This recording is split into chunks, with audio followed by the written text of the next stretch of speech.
The first thing I want to bring up is Ben Kashira from Polygon.com. Now, Ben Kashira.com. Ben Kashira, he did an article, I believe this was last year. But I believe it was last year. Sometime last year.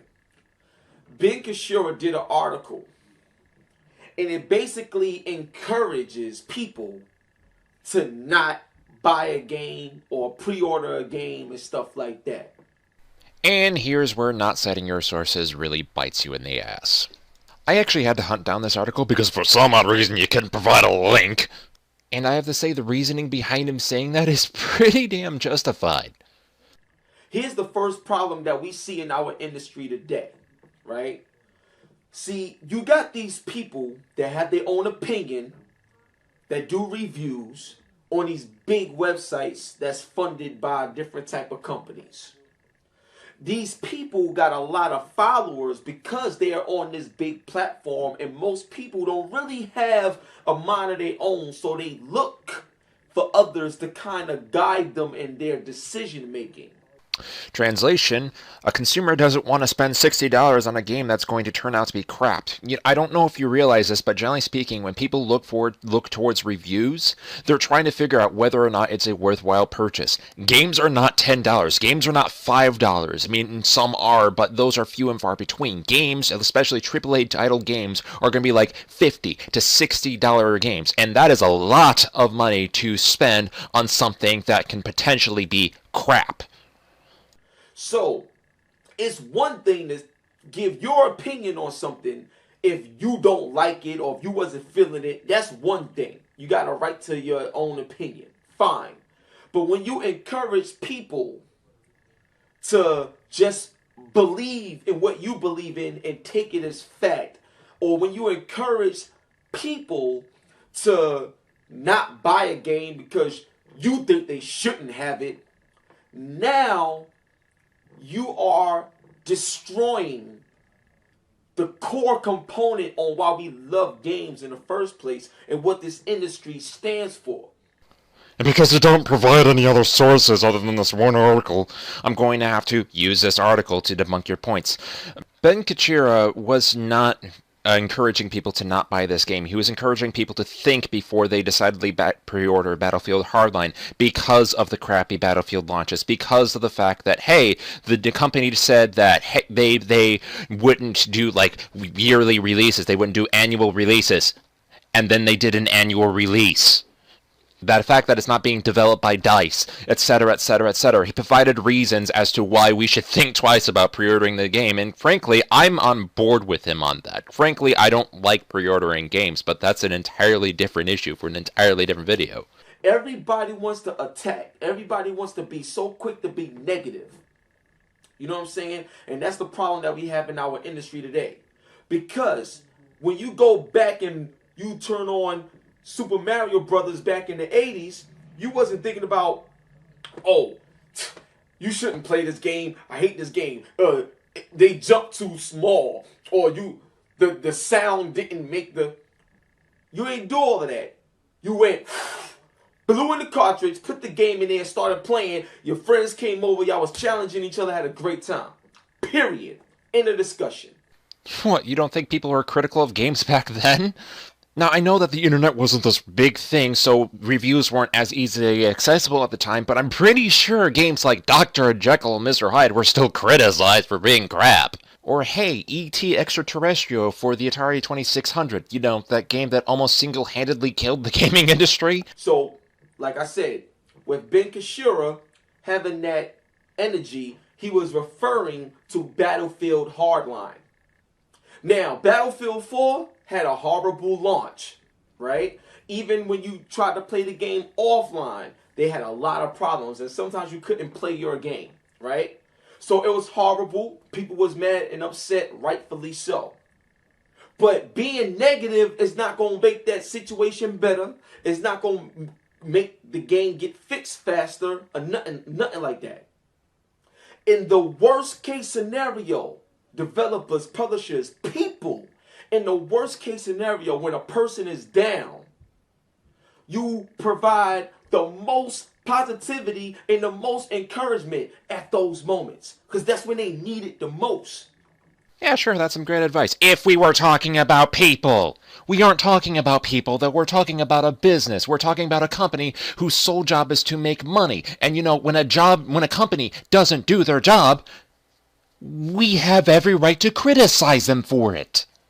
But since we're talking about people for some reason, when someone does something wrong, when someone knowingly does something wrong, you don't sit there, give them a pat on the back, say, there, it'll be alright. You tell them they did something wrong.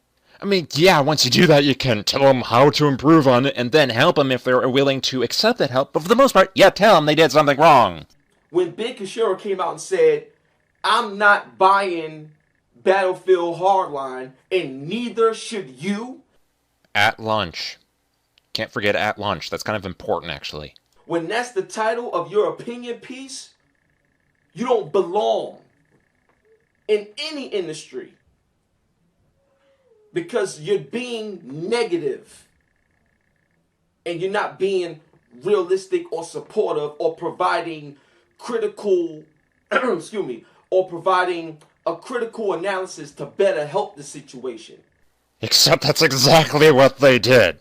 They provided a critical analysis of the situation to figure out what went wrong and how it can be improved. And the only way for the situation to be improved at this point is for us, the consumers, to vote with our wallets. That is what he's saying. The entire article is sitting there going, we, the consumers, caused this problem, so we, the consumers, have to fix it. And because this person doesn't want to provide a link to the article in the description, I suppose I will. People up here complaining, and they don't even make games, don't even understand what it takes, but yet they want to be negative.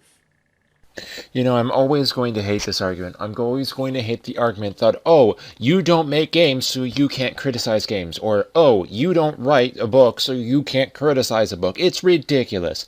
I don't need to be a Class A chef in order to tell that the food sitting in front of me is shit. I don't need to be the world's best game developer to realize that something like Sonic 06 is broken. That's one of the problems that we have in our industry today. That's the first thing. Second thing, Arthur Guys. He works with Polygon as well. Now, me and Arthur, we had a Twitter talk. I wouldn't call it a Twitter beef. I don't have no beef with nobody, you know what I'm saying? But we had a Twitter conversation. And he said that in his job description, he has to be critical. So what does that mean?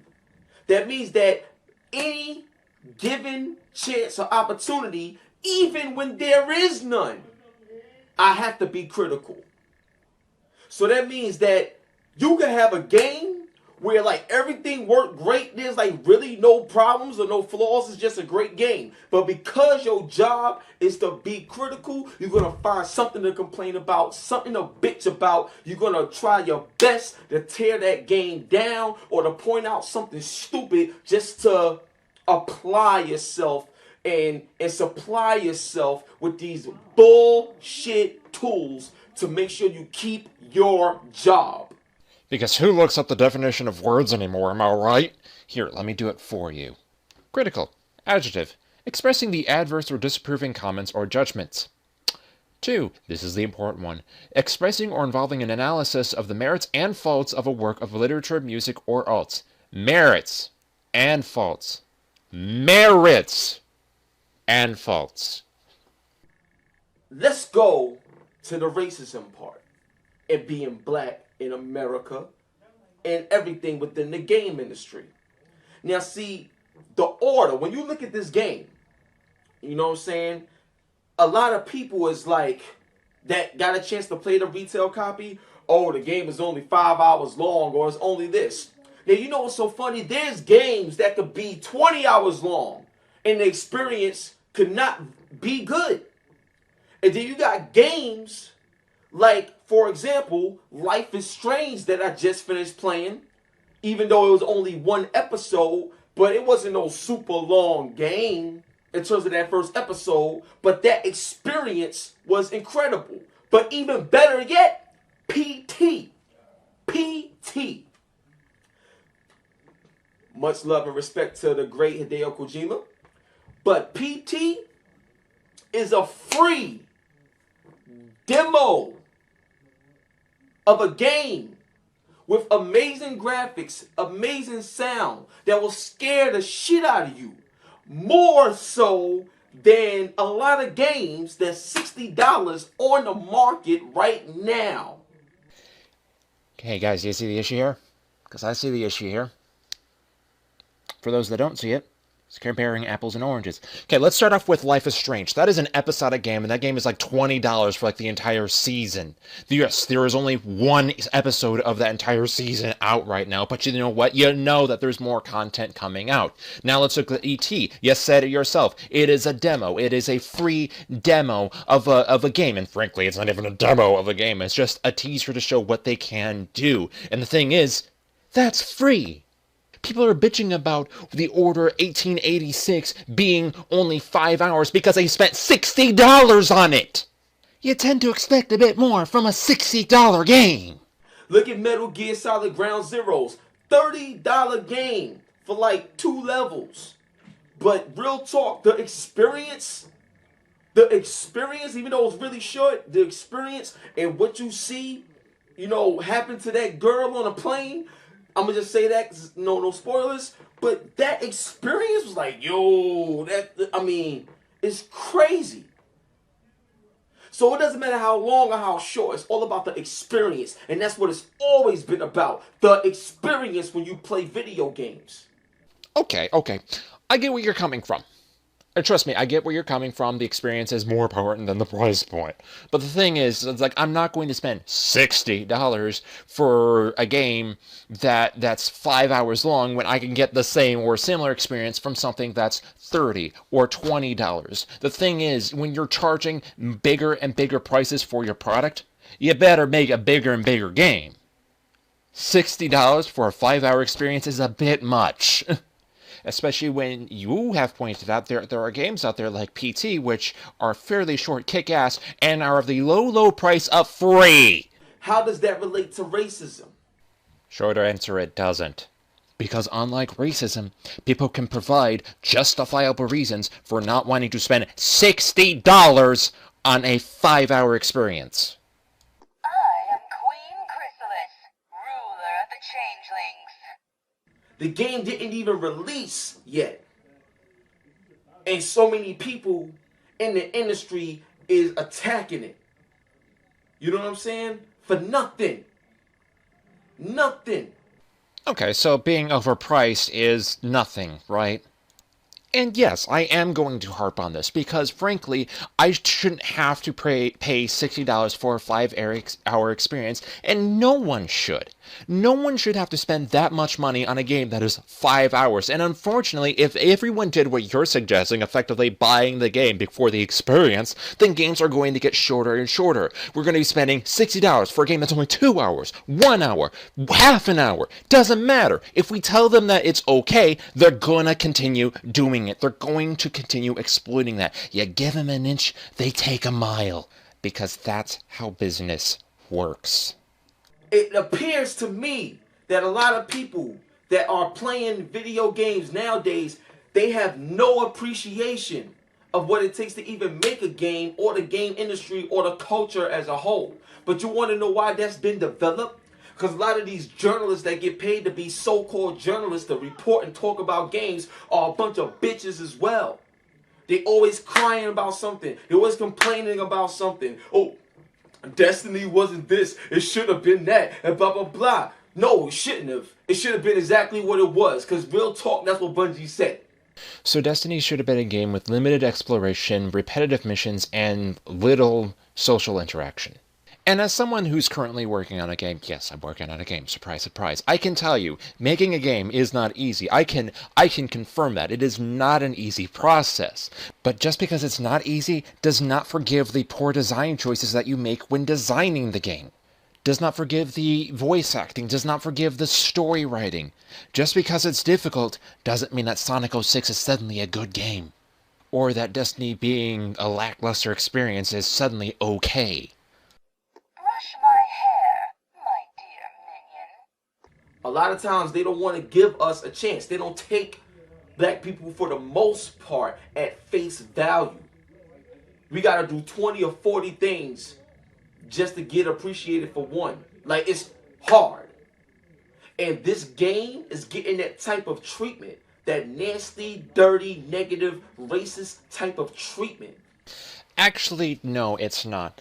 Much like you, I saw this game, I saw the trailers for this game, I saw the announcements for this game, and I was hyped. I wanted to play this game.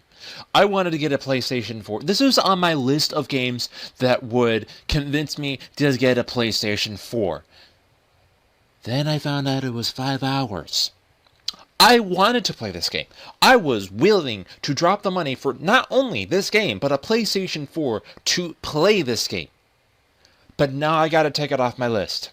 Because it is a 5-hour game for $60. $60! And that wouldn't be so bad if the game had some form of replay value. But based on the research that I've been doing, it doesn't. It doesn't have any replay value. It's only single player. So what do you have? A 5-hour experience that you're only going to play once. I don't care what market you're in. It is absolutely ridiculous for a developer to charge $60 for a game that's 5 hours, cutscenes included. Hey, what's going on, guys? This is Gohan6425 back with another video. So, people have been calling me out, basically saying, oh, I can't do a commentary or whatever. So, I will be doing commentary on Blaze Rant's video that she did on me and counter her points. So here we go. Let's start it up, people. He sent me a follow-up video of a reaction video. Hold on. A follow-up video? Also, your bad grammar. This video hasn't even started yet, and I already debunked 2 things. Why did I make a reaction video? Well, people were bitching during my live reaction video and basically pissed me off to the point where I just made a follow-up video. Simple enough, really. I don't really understand why that's such a big issue. So, yeah. Yeah, because it's not like she explained herself in the part that you conveniently cut out. You know, at the end of a reaction video, you can share your thoughts about what you just watched, your opinion on why it was good or bad, and what you thought of the video overall. I mean, seriously, you gotta try a little harder than that. Also, your bad grammar. Okay, yes, my spelling is bad, but again, I've already stated I'm learning disabled, so yeah. Take it as it is. I can't wait to see what happens when I push play. Well, by all means, hit play, but your 2 things are really invalid. In what way? The reasoning behind why you made the follow-up video didn't come out until after the fact, after Blazin made her commentary, and the fact that you were learning disabled also didn't come out until after the fact. There was no way for us to be able to know this information, so at the time, these points were still very much relevant. And considering that the video was made before you made your response, I would still consider them very much so. Because then, if anything, the point shifts to what they were initially were to, hey, you gotta explain your shit, otherwise we aren't gonna get it. And that's your fault. Oh, whatever the fuck his name is. Look, another video in which the person talking can't be bothered to look up the name on the very thing he's talking about. This should be all kinds of awesome sauces. Yes, my Japanese pronunciation is bad, and I forgot what his name was at that moment when I was making the video. But that isn't bad. I knew who he was. It's just that I didn't know how to pronounce the name. So you saying that I didn't know who he was is not true, because I actually did. So that begs the question, 1, why didn't you look up the proper pronunciation? Because that could have really helped you. And 2, why didn't you edit out your blunder? By the way, the name you're looking for is...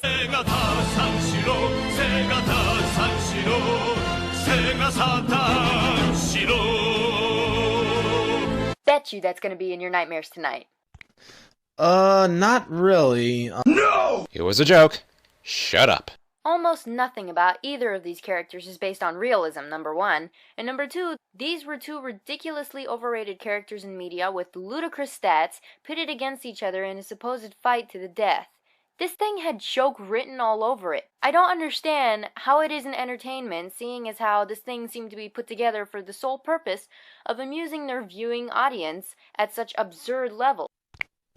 Okay, so you're basing that this was a joke fight, but yet at the same time, Chuck Norris' feats are way far superior than the Seigecha Sanchiro's feats, which I don't get what you mean by that, because at the same time, when you do a legit battle, it should end with someone dying. Based under what rule set? Yours? 'Cause you're not the person creating the show, are you? You were literally getting pissy about how they didn't make that particular death battle the way that you wanted it done. Screwtack thinks they can market this as entertainment. It's not entertainment. They have been marketing this as entertainment since 2006. Quite successfully, I might add. But you see, that's where you're wrong, Blaze, because Screwtack has been marketing since 2006. Death Battle has only been around since 2010. The series Death Battle has only been around since 2010. So you're incorrect about that. Wow, you're actually right about something. Only problem, it doesn't matter in the slightest. That was not the point she was trying to make. The point that she was trying to make is that they have been marketing it as entertainment, and they have been doing so successfully. So clearly, they intended as entertainment. Ignoring my thoughts on WWE, if a company wants to market their product, show, or etc. to a specific audience for a profit, then that's their choice. You may not like it or have your own opinion on it, but at the end of the day, somebody's got to make a living. Clearly, you're not a WWE fan, so I'll just say this right now. Yes, they can market it as sports entertainment, but guess what? A lot of their audience is leaving because of that, and that's pretty much why WWE is going downhill right now, because they seem to not be catering to the fans that are actually spending their hard-earned money. Really?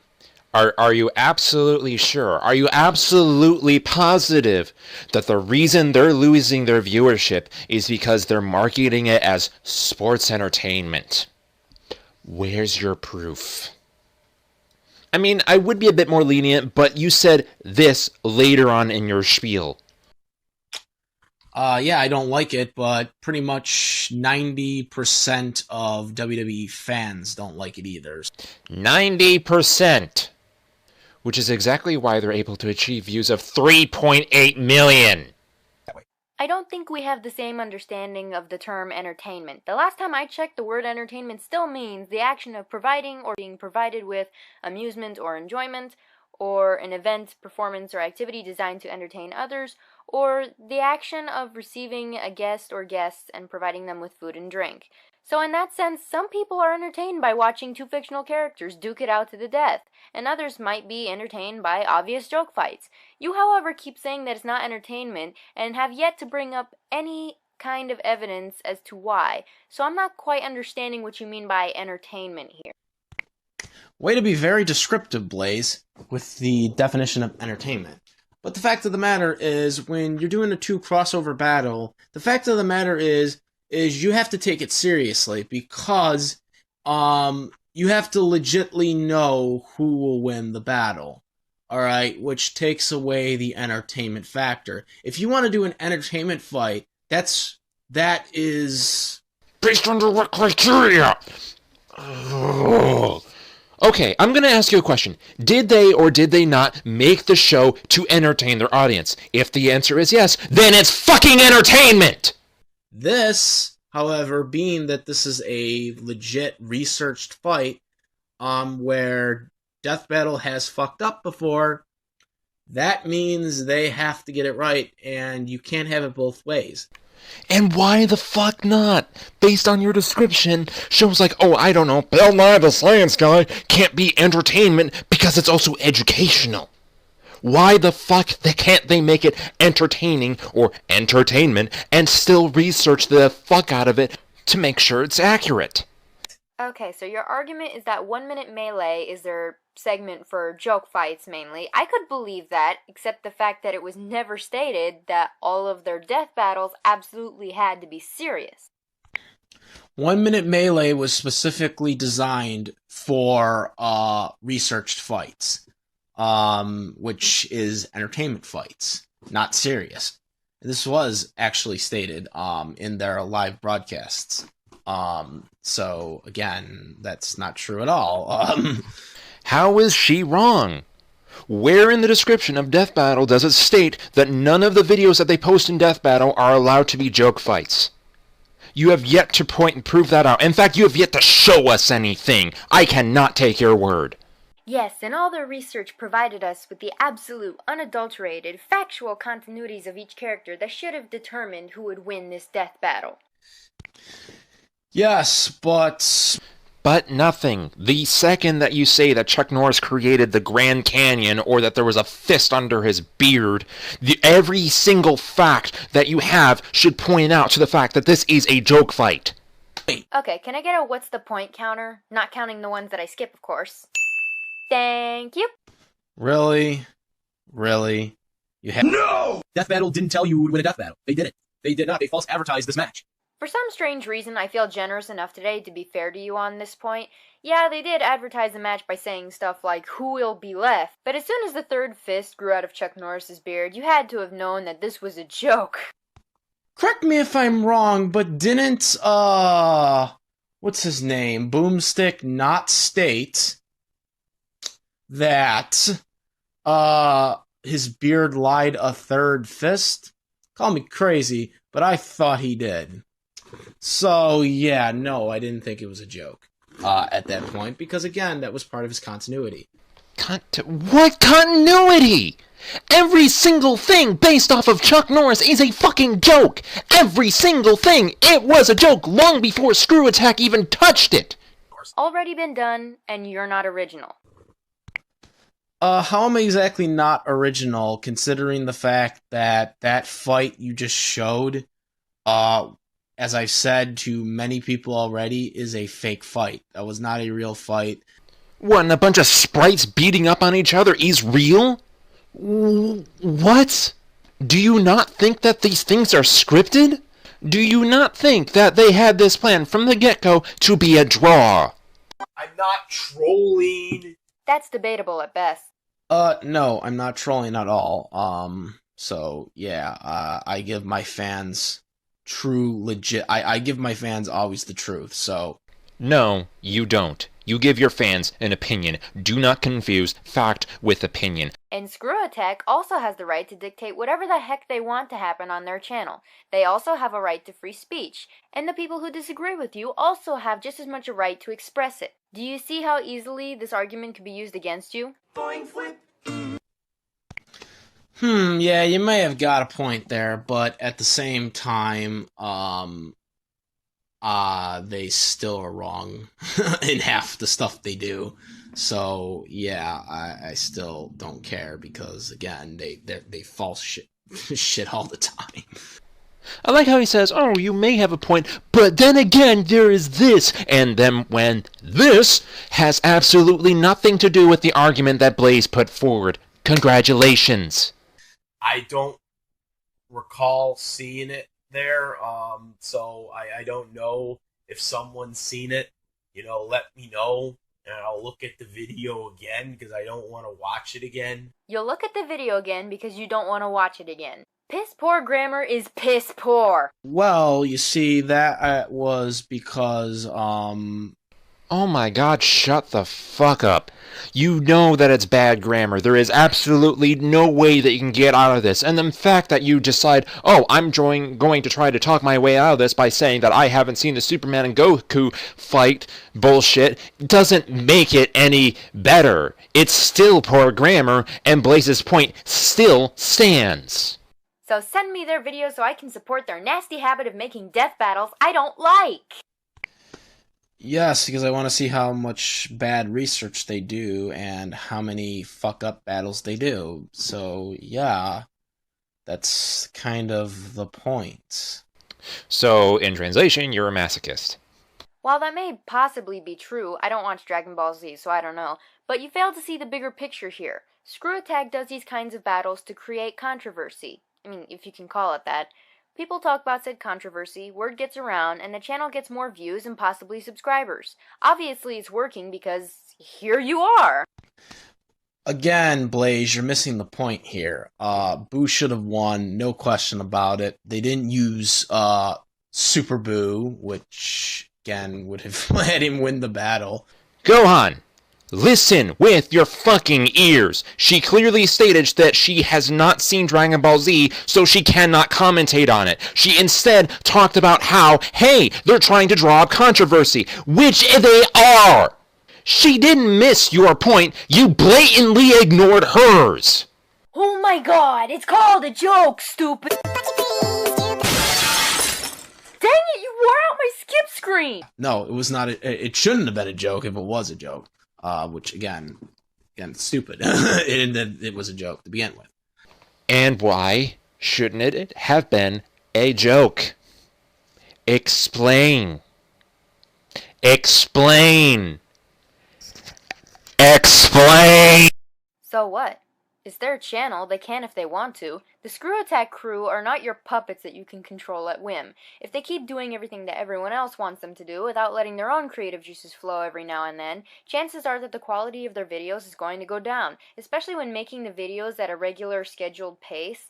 It can get really boring and mundane. Yeah, but you're missing the point. They always advertise that they want us to come up with the battle. So the whole concept is for people to request death battles that fans want, not what they want. So again, yeah. This is from Death Battle themselves. They are always wanting people to come up with ideas for them. But yet then they decide to do something they want to do instead. So, yeah. And it's their channel. It's their rule set. If they want to bend the rules a little bit, they're more than allowed to. And even then, it's not really a rule. If they want to do a death battle that people haven't necessarily created, but they wanted to do, that Screw Attack wanted to do, that's their prerogative. They're not going to stop taking requests. They're not going to stop asking fans for death battle ideas. And even then, there is absolutely no rule saying, oh, you took requests in the past, therefore you can't do anything that you wanted to do. It had nothing to do with biastism, and I gave them their dues for that. But again, if they do something that is incorrect and biased, I'm going to call them out on it. Dear God, dude, your awful grammar is just so depressing to listen to. How was me talking and you understanding clearly what I was saying bad grammar? It's bad grammar because your sentence structure is poor, or in some cases, hey, you're inventing words that don't exist and have no reason to exist. It has nothing to do with whether or not we can understand you. Yes, I can't spell that good, but I can clearly speak good. Speak good? Spell good? You mean spell well? Speak well? This is what we're talking about. I can clearly understand what you're trying to say, but it's still bad grammar. Yes, but again, it was my opinion on it, and I'm still entitled to it. And again, overall, I still think it was bullshit to begin with. Wait. I thought you said that you give the facts to your fan base, not your opinions. This must mean that you're false advertising! Hello everybody, this is Dustin, and welcome to Commentaries for the Win 5. Okay, Dustin, you're pausing way too much in this video, and you still have not learned the art of editing. This is step number 1 in improving your work, and you haven't even taken it yet. And because he takes way too long to say I done fucked up, we'd be skipping this next part. I actually think he's not that bad of a gamer. compared to, I don't know, Game Dude. Game Dude is a terrible comment. I mean, why did I say commentator? Terrible game reviewer. I mean, like, unlike, at least every gamer has some sort of presentation. Game Dude, you just can't find that in him. Okay, I'm gonna give credit where credit is due. Game Dude at least made his own theme song instead of trying to pull it off of whatever site Irate Gamer got his from. And bit of blind praise later. Okay, let's get started. I have to admit, even, you know, though he's not that good of a gamer, his intro is actually pretty decent, actually. It's not as good as James Rolfe's intro, but it's definitely better than Game Dude's intro. I mean, he's Game Dude will have to. It's just stupid. As I stated before, at least Game Dude's theme, as far as I'm aware, was an original piece, whereas Irate Gamer's was pulled off of Digital Juice. You know, if you can go ahead and be able to skip through, you know, all the skip through the dialogue, why is there any problem? It's called the magic of editing, Dustin. The upside to the weapons is that you get to operate all these tools at the same time without having to switch anything out. The downside is that sometimes you forget which combination of buttons operates what. Okay, I need a hammer. No, damn it, the hammer! Ah, screw it. And even though you start off the game with a jackhammer, I'm not even sure where the hell you can use it. It doesn't work here, or even here. My God, say something! I get it, this is going to be a commentary, and we don't expect you to commentary on every single detail, but for the love of God, say something! Or at least learn how to edit up to the more relevant points. If it's in the game, it must have some kind of function. Let's consult the instruction manual. Instead of getting a instruction manual, he gets a piece of shit. Well, to start. Real men don't need instructions? Well, apparently I do if I'm looking for them. So I'm gonna burst into a bit of rage here.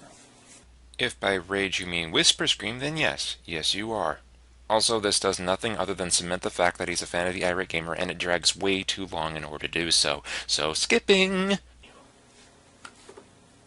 instead of getting an instruction manual, we get this. A piece of paper that's not even worth wiping your ass with. Exactly. Dustin, seriously, what is the point in commentating on this guy if all you're going to do is agree with everything he says? God, at this point, deep frying my own shit makes more sense in this game. Well, it's a drastic set, so That's it. obviously, you know, in a drastic set, you would obviously, you know, well, there's going to be dinosaurs because it's a Jurassic set. This is the first part of the game. We get it, it's a Jurassic set. You drag that point on for far too long, and this is why we tell you to edit. Or even write a script. Write a fucking script. At least then it won't sound so forced. Maybe when you get into other sets, there'll be other stuff. Well, you know, neighbor, I think you can learn a lot from the Vikings. Even they looted the cities before they conquered them in front of them. What? I have no idea what the fuck you're even talking about. Exactly. Dustin, seriously, what is the point of this commentary? You know, you could have went ahead and tried to watch where you were going with that. It's either you did that on purpose, or you went ahead and just had to watch where you were going.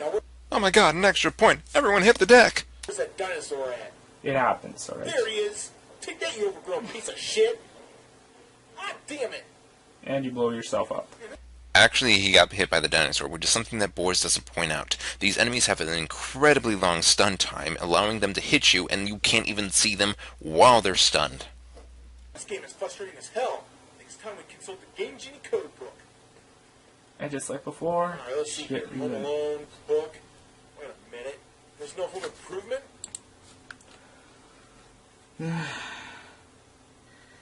Alright. Skipping the second Whisper Scream rant.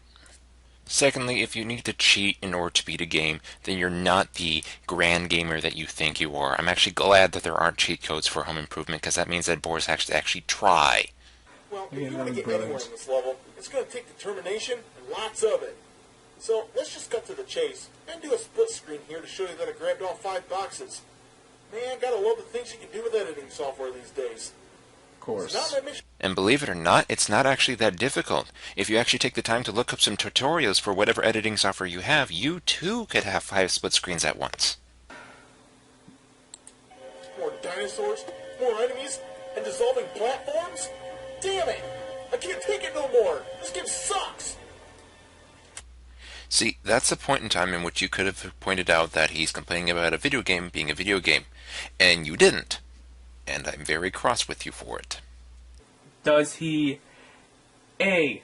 use a sander, use electronic sander, B. use a drill, or C.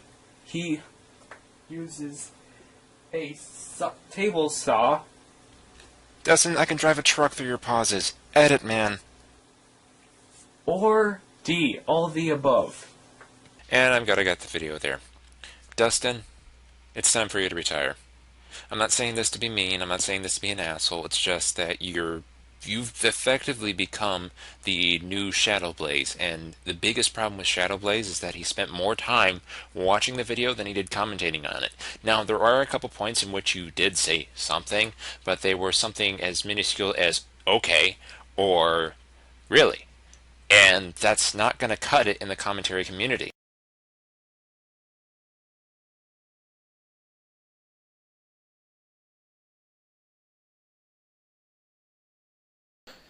And here we have the first few problems of the commentary. 1, it is a text commentary. 2, it is a text commentary where the very first line in the entire video you can't even read. Just a tip for you in the future, white on white doesn't work. To be honest, I actually thought my sound was bugging out because I wasn't hearing anything. 3, the avatar is a half-ass recolor. It's Keith Wickman all over again.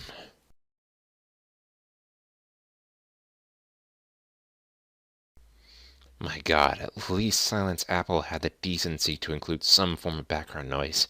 You know what? In order to make this slightly more entertaining and a hell of a lot less boring, I think I'm going to try reading this off. Maybe even add a little bit of funky music in the background for you guys. Sit tight. And this is my first commentary, and today's victim is the truly none other than Mario the Plumber himself. Sonic fucking Rush, okay? Can you speak any louder? All I have to say is this fucking sucks, okay? I mean, you fucking get the boost. It's supposed to be an answer to the classic fans of begging to have the fucking, another fucking Sonic game, but it's...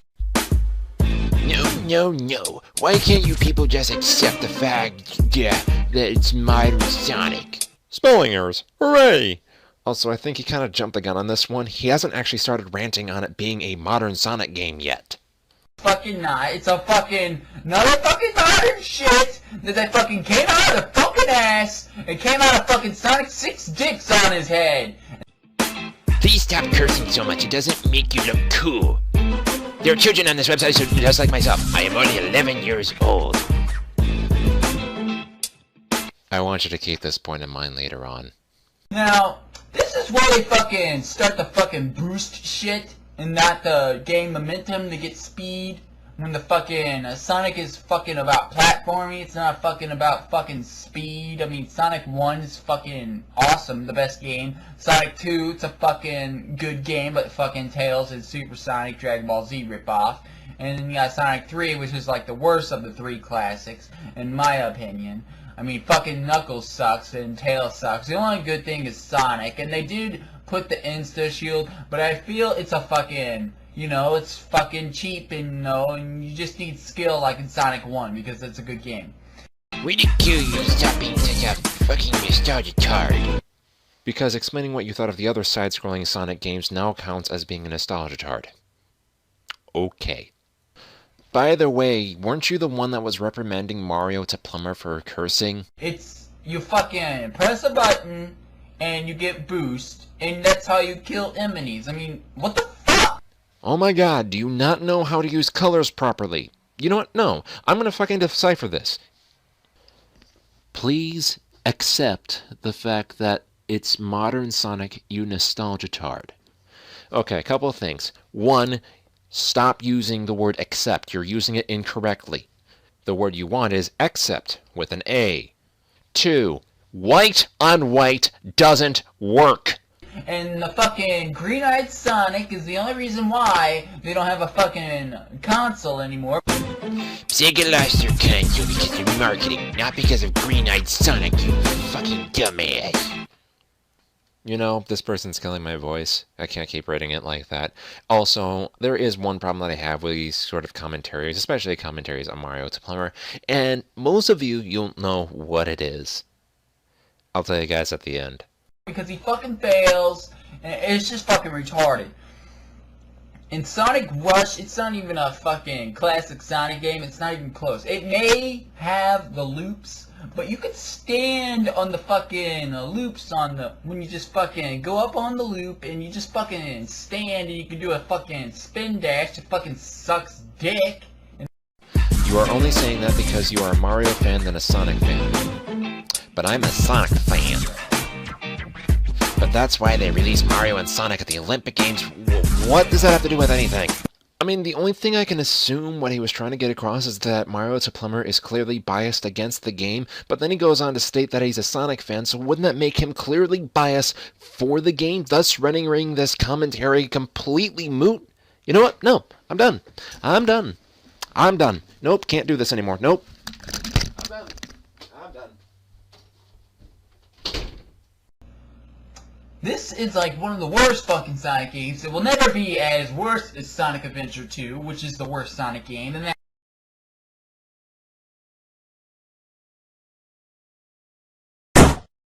What did he say? I mean, dude, you are one to fucking talk. I know that you're 11, but this is inexcusable. after that, Sonic Unleashed comes next because the fucking gameplay in that fucking game and the fucking werehog. I like the werehog, it was awesome. More proof that you're a hypocrite. I love it. You know, even Mario agrees. Oh yeah, I agree. Sonic does the buzz. Thank you, fucking Mario. You're the best. And anyways, Sonic is just fucking stupid. Sonic Rush is just dumb. No, it's not. It's just your opinion. An opinion that you, my good friend, are not respecting. It's not because Sonic is good. It's because Sonic is a fucking bad series and they're losing money because no one is fucking buying the shit except for hentai faggots like yourself. Why do you always say hentai? Hentai is anime porn. Yeah, I can't imagine why. You know, I think I can spill the beans now because for the rest of the video, this guy just gushes like the average Sonic fanboy that he is. So, here it goes. Mario to Plumber is a troll. He is trying to get under your skin, and judging by this commentary, it worked. And even then, your commentary is laughably bad. There are spelling errors aplenty. You consistently use the word accept incorrectly, and you have probably contradicted yourselves more time in a single video than I have ever seen. Partner that up with your poor attitude towards your critics, and I do not see anyone subscribing to you in the near future. You want people to like your videos? Then listen to your critics. Improve your videos, which you seem to be very reluctant to do. Before we begin, let's see how I got here. A few weeks ago, I made a commentary on Mr. Entergasm Humorless, and now it's my most popular video. Yay! However, this is also my most hated video. From 12 people who watched it, only one liked it. However, after searching over and over again, I found the source of all the hate. A video that was released on September 18 of 2015. Because, you know, it's not because the videos are bad or anything. Nope, it's clearly because some asshole commentated on you. Yeah. This is my first major multi-degree commentary. So let's go, shall we? Hey everyone, this is DiCaprio Dorn here. Remember when I did a Mr. Enter commentary? Good times. I bring this up because I'm doing a commentary on a fanboy of Mr. Enter. 9 seconds. It took you 9 seconds to get to bad taste. Wait, how? Do you plan on explaining that or just... Where she tries to defend the okay. almighty Mr. Enter. Never mind. The devil. Behold the power of the Changeling Queen. Oh wait, you didn't even check out his channel because you did a video on your favorite YouTuber. Whatever, he goes straight into both. Also, you stutter and have a somewhat crappy mic. Fix it! Have you ever worked with a broken USB? Have you considered fixing your broken USB or getting a new one? I absolutely love how this seems to be this newfound concept. If something is broken, don't use it.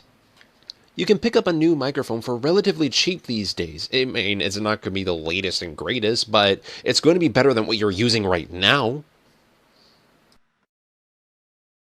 Honestly, don't care about the show, but I do know how bad it's fan bashing.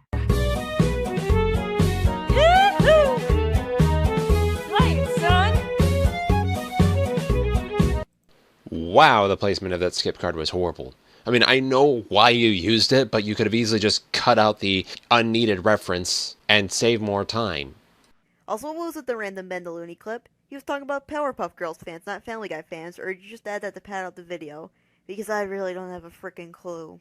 Well, I try to say that calling the fans man-child is just a bit cruel. Then why didn't you just say it? At least then we would have known what you were talking about. Why do people want spin-offs or reboots of their favorite shows? In the case of the Rachel and Titans, there are stories and areas they haven't explored. Oh no, you did not type that. But in all seriousness, most people still complain about cartoons today, and they're all like, I want the old shows back, I won't like change. And they do bring back, they're like, this isn't how I remember it, you sucksy, and y'all should die who work on that show. Are we talking about Mr. Enter or Doggy D Dashon? I'll let you figure that one out yourself. Also skipping the media clip. Also, I don't think people will take you seriously because your avatar. Seriously, I need to be on the bad avatar commentary bingo.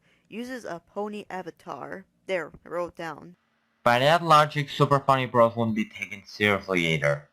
Awesome, a decent point. You should really make more of those. One day, all of Equestria will bow to me! Let's take a look at one of the episodes from their seasonal ride era, Girls Gone Wild. The subject of one of my most annoying reviews I've ever had to make. Why is this episode so annoying to review? Well, you know those episodes are movies where the writer really wanted to get across a message so much that they forgot they're actually trying to tell a story? Yeah, it's one of those episodes. First of all, like time out, this episode has no actual beginning. It starts with these two assholes here saying that because there are a lot of kids pretending to be superheroes, Professor Newton needs to sign a contract that the girls won't use their superpowers. Alright, first of all, these two here are Stan and Sandra Practice, a shameless and obvious strawmanning of the standards and practices that dictate what you can or can't show on television. These characters are designed to be rich, snooty, detached from reality, and obnoxious.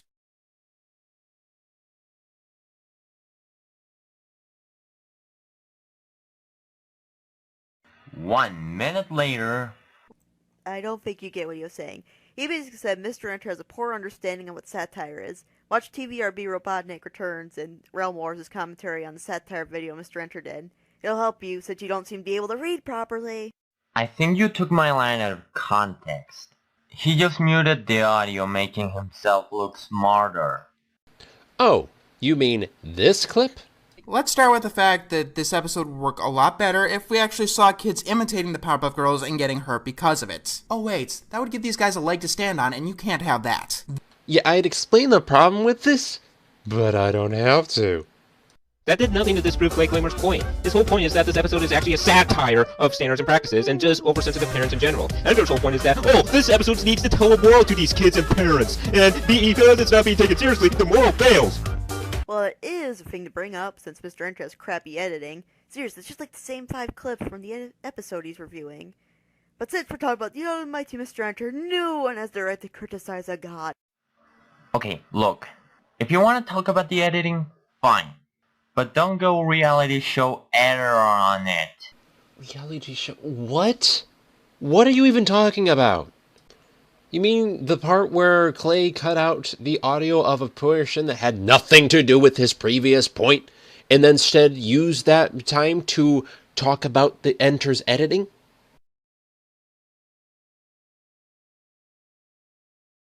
Yes, it was. And it was hilarious.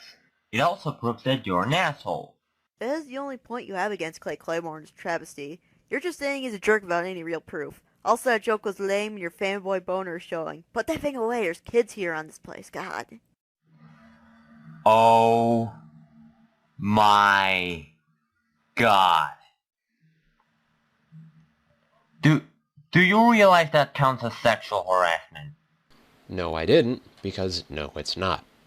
He's basically just coming in and saying, hey, your inner fanboy showing. Do you realize I'm a sexual? But most importantly, do you realize I'm 14 years old? Good to know. Don't care. Thanks, now this is the worst nitpick in history. But hey, what do you expect? Since with the cool shit comes the bullshit.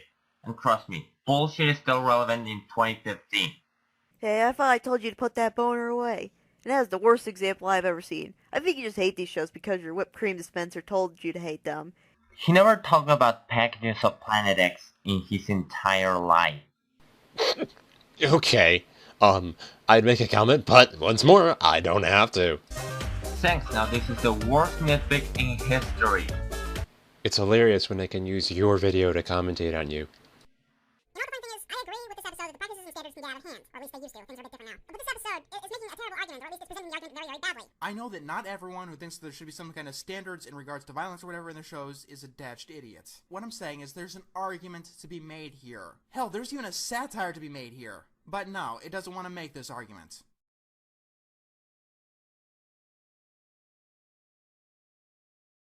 Oh, come on, not even a sound effect or some sort. You have all this editing software, do all this fancy smancy stuff to Clay Claymore's video, but can't even have a sound clip?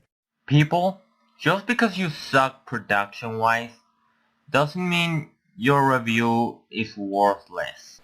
You know what, you're right. A poorly edited video doesn't mean that it's worthless, it just means that the production quality is low, extremely low even. It means that it's an absolute chore to sit through. It means that people are generally not going to like it because they're not going to be able to understand your points. And where was I going with this? Petition here signed by all the parents of Townsville. Unbelievable. Simply unbelievable. The citizens of Townsville cannot tie their shoe without the Powerpuff Girls. Straw manning. And this was on the top of my head. How was that straw man? Are you just gonna throw the word around like Mr. Enter and the Orion broadcast does and did? So far, your rate is on the credibility scale is at Capcom, and that's no good. You wanna know how is this straw manning? Please, enlighten us. What kind of stupid city signs a fucking petition to stop its saviors? Yeah, that's cool and all, but what does that have to do with Clay's point? I'll give you a hint. Nothing. Absolutely nothing. It's not a straw man. I'm pulling this out of my ass. Well, you've been pulling points out of your ass as well, you ass. Like I said, you're not configuring these points, you're just going all this all blind fanboy rage. You know, there's a difference between an asshole and having the commenter taking your shit out of context. And you spend half of this commentary taking my shit out of context. Yeah, that probably wouldn't happen if your shit had context to begin with. Based on what we've seen so far, pretty much all you're doing is fangasming over Mr. Enter and just getting pissed at Clay Claymore because he dared commentate on Mr. Enter. I hate to be that guy, but if the shoe fits, fucking wear it. The pacing is slow and plotting, and anything that could be considered comedy is anti-humor. I don't find your show funny, so I'll call it anti-humor. Ha ha, I'm a special snowflake. Did you even read the script for that crap? Mr. Enter is more interested in how the world became from that show. And all the jokes are stale and tried too hard. Like you. Yes, I read the script, and yes, some jokes are stale. But it still counts as an insult. I see that Growing Around will get at least 3 seasons. Correction, it will get no seasons because the jokes are stale. It's not a good script. There are plenty of people that tell Enter this every single time, and Enter shoots him down every single time because he doesn't want anyone criticizing his work. And anyone who does is a troll. Yeah.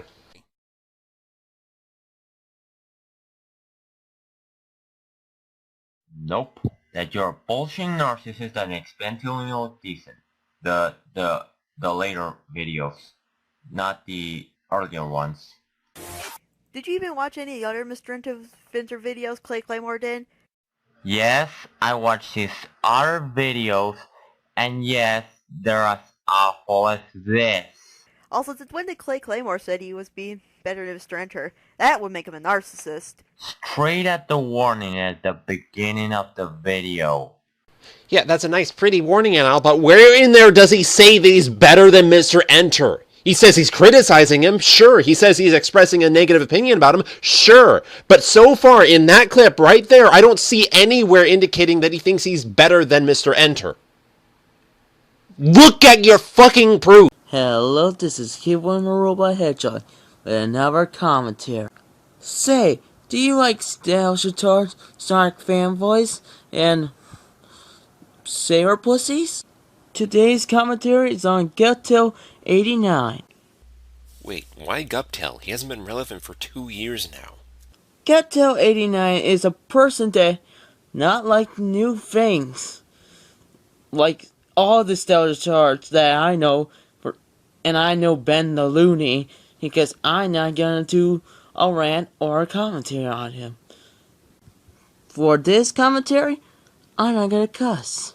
So, if you want my cussing, just look up some other commentaries that I do. Without further ado, let's get started. Blockbuster, an organization once known for having nationwide rental stores, places where people could walk around and browse what kind of movies and games they had. It was something that was homey and friendly. Video arcades, places where citizens could waltz around and try out what game cabinets were available and use a claw machine filled with toys. Paper letters, messages that were sent back and forth all the time between friends and family. And finally, film photography, a circumstance that involved taking pictures with a camera and then bringing the rolls of film to a photosmith to develop. These 4 things were really good to abide by. They involved a lot of traveling, but were simple nonetheless. Until all that changed.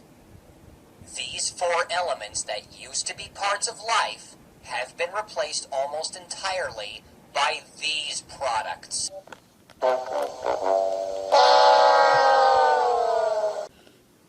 That's what we need. A Styles Retard who complains about today's gonna suck, isn't it? This video is gonna suck, but first of all, Guptail, you're complaining about the logos, and now you're complaining about the things today? Well, because it's called New Age, since old can be replaced by new. Just look it up for yourself, bro. Okay, all you did right there was summarize what Guptail is talking about in this video. What Guptail is complaining about is the advancement of technology, failing to realize that this has been happening for a long time. Games have since evolved from the board games. Once upon a time, if you wanted to play a game, you brought out a board with little pieces of dice and all that, or hey, you went outside. So really, it's nothing new.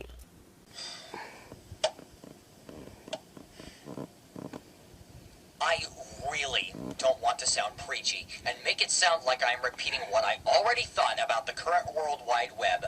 But when something you feel is important comes along, you need to speak. Here's the deal. The one major problem about the internet that I didn't think to mention before is that in most cases, it is killing physical socialization, something we humans were meant to do daily.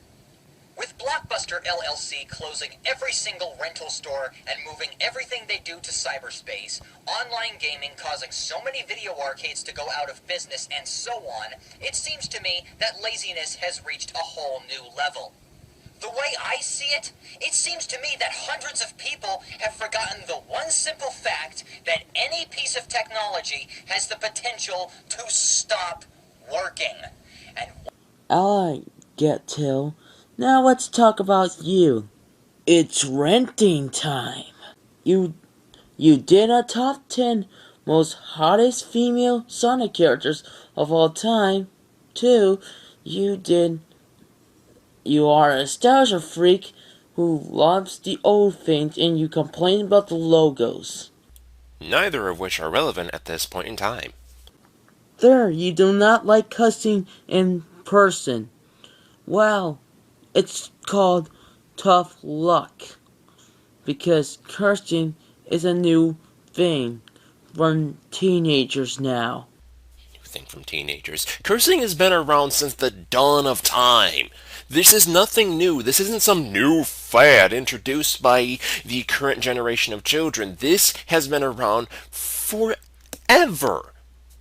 It's since evolved to what we have now, but it's been around. And finally, you do not like the internet because of the 4 elements you explain. How about fire, water, earth, and wind? These are the most important elements of all time. Without these elements, we can all die. He doesn't hate it for 4 elements, he hates it for 1. If you were paying attention, you would know this. He hates the internet because it's quote-unquote killing physical socialization. To which I have to respond, no. No, it's not. It's actually bringing more people together in ways that they could not have before. Also, while we're on the subject, why am I doing your commentary for you? Also, because this guy is just letting the video playing, we're going to be skipping a little bit. The only people I can think of who would need something as expensive as an iPhone are important people, like a leader of a country or a fireman or policeman.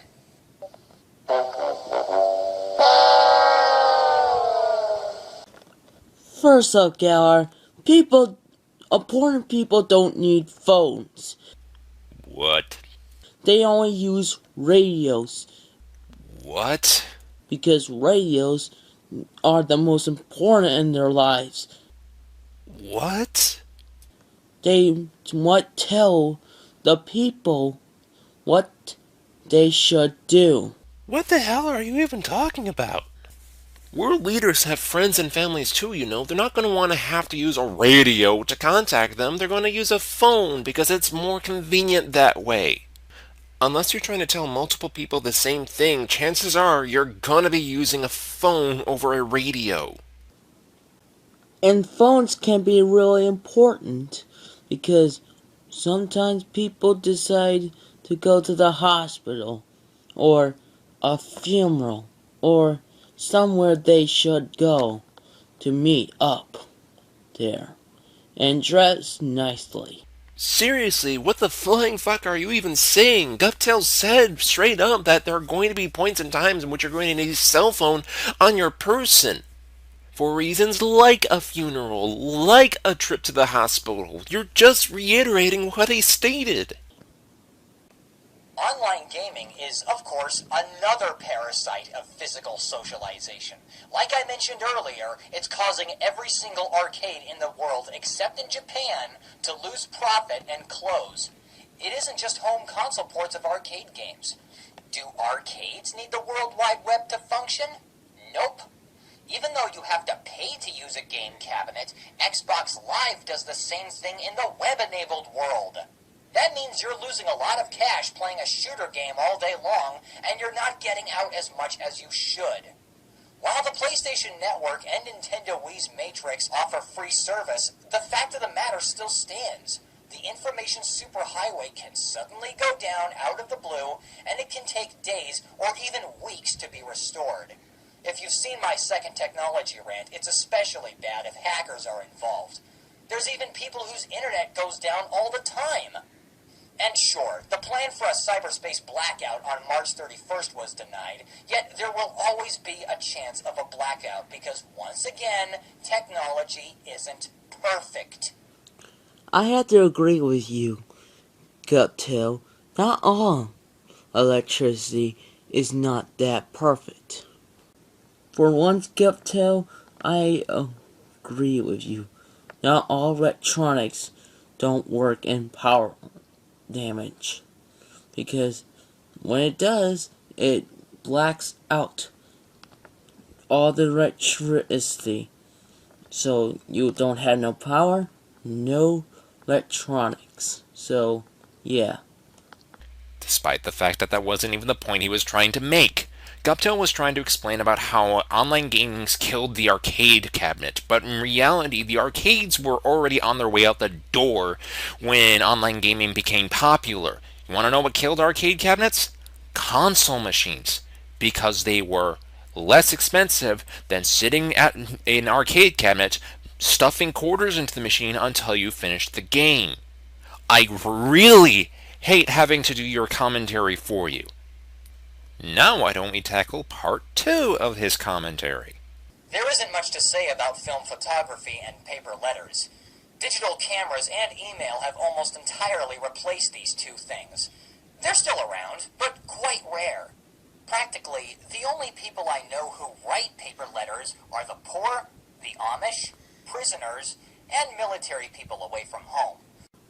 How about the family that works into other places for the government or somewhere else?